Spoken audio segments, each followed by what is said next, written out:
Procrastination को कैसे ख़त्म करें। आज की वीडियो में मैं आपको 5 ऐसे मेथड बताऊंगा जिससे आप प्रोक्रास्टिनेशन को अवॉइड कर पाओगे।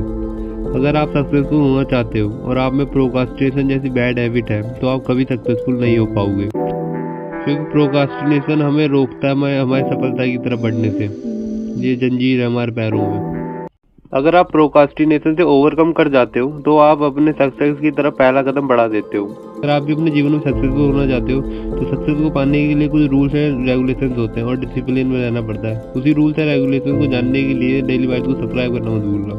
सबसे पहले समझते हैं प्रोक्रास्टिनेशन होता क्या है। जब हम किसी चीज़ को टालते हैं कि कल करूँगा, अभी टाइम है, बाद में कर लूँगा, उसे प्रोक्रास्टिनेशन कहते हैं। हम प्रोक्रास्टिनेशन करते क्यों है? प्रोक्रास्टिनेशन 3 रीजनों से किया जाता है। पहला रीजन है इंटरेस्ट ना होना।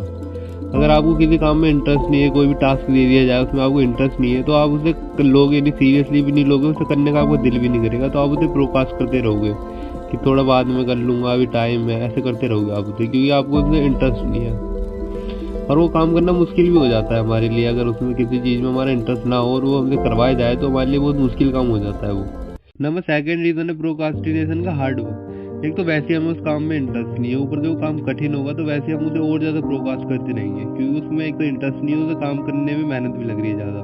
और 21st सेंचुरी में हम इतने मशीनरी हो चुके हैं कि हर काम के लिए, फिजिकल वर्क के लिए हमारे मशीन है हमारे पास। और ये चैट जीपीटी आने के बाद हम मेंटल काम भी बहुत कम करते हैं। नंबर 3 रीज़न है लैक ऑफ नॉलेज। किसी भी चीज़ की हमें नॉलेज ना हो तो वो भी प्रोक्रास्ट करती है, क्योंकि कुछ लोग होते हैं जो कुछ सीखना चाहता है, जानना चाहता है, तो वो तो उसकी नॉलेज ले लेंगे, लेकिन जो आलसी होता है मेरी तरह वो कभी उसकी नॉलेज नहीं लेते, तो उसमें प्रोक्रास्टिनेशन होता रहता है।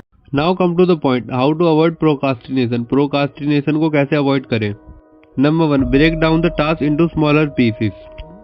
टास्क अगर बहुत बड़ा है, जिसे करने में ज़्यादा एफर्ट, ज़्यादा टाइम लग रहा है, तो उसे आप एक बार में तो नहीं कर सकते। जैसे कि आपने कोई कोर्स ले लिया जो 20 घंटे का है, तो उसे एक दिन में तो आप नहीं कर सकते।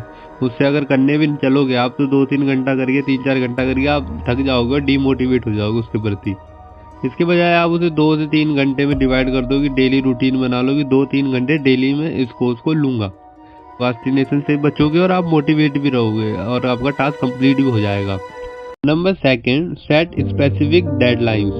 किसी भी टास्क को specific date and time set कर दो कि इस डेट या इस टाइम से पहले मुझे इस टास्क को कंप्लीट करना है। इससे आप उस टास्क को ज़्यादा महत्व दोगे कि पहले उससे करता हूँ उसके बाद दूसरा करूँगा। Number 3, use time blocking. अगर आप 9 to 5 जॉब करते हो या कोई स्टूडेंट हो या हाउस पर्सन या हाउस वाइफ हो, अब डे शेड्यूलिंग तो सबको नीड होती है। टाइम ब्लॉकिंग से आप अपने टास्क कंप्लीट करने में ज़्यादा प्रॉब्लम फेस नहीं करते। सक्सेसफुल लोग जैसे बिल गेट्स, इलॉन मस्क का या इन सब का यह मानना है कि आपको अपने दिन टाइम को शेड्यूल करना जरूरी है। टाइम ब्लॉकिंग के लिए आपको अपने टास्क को 2 ब्लॉक्स में डिवाइड करना होगा, जिसमें एक इम्पोर्टेंट टास्क होगा एक ब्लॉक में और दूसरे में नॉर्मल टास्क। इम्पोर्टेंट टास्क को फर्स्ट प्रायोरिटी देना होगा आपको और सेकंड को सेकंड प्रायोरिटी। और जो इम्पोर्टेंट है उनके लिए टाइम सेट करना है कि पहले इम्पोर्टेंट को निपटाना है मुझे, फिर नॉर्मल को करूँगा, लेकिन बीच में गैप लेना जरूरी है। ठीक है, गैप लेना मत भूलना, क्योंकि गैप नहीं लोगे तो आप डीमोटिवेट हो जाओगे। नंबर 5, जस्ट स्टार्ट करना ही बड़ी बात है। लोग शेड्यूल बनाते हैं लेकिन स्टार्ट नहीं करते। स्टार्ट करना मुश्किल पार्ट है। आप भी स्टार्ट करो। लगभग शुरुआत में आपको प्रॉब्लम फेस करनी पड़ेगी, कंसिस्टेंसी नहीं आ पाएगी, लेकिन हफ्ता भर, डेढ़ हफ्ता तक आप कंसिस्टेंटली करते रहोगे ना उसको, तो उसके बाद आपकी धीरे धीरे हैबिट बनती जाएगी और महीना 1.5 महीना कर लिया तो वो आपकी रूटीन में जुड़ जाएगा। So just start. और याद रखना, प्रोक्रास्टिनेशन को बीट करना इतना आसान नहीं होगा दोस्तों। आपको टाइम देना होगा, प्रैक्टिस करनी होगी, कंसिस्टेंसी बनाए रखनी होगी। शुरुआत में प्रॉब्लम होगी पर कुछ दिनों बाद आदत हो जाएगी, लेकिन कभी अपने आप को धोखा मत देना, अपने आप से झूठ मत कहना। Goodbye, take care, we will meet again in next video. अगली वीडियो मिलते हैं भाइयों।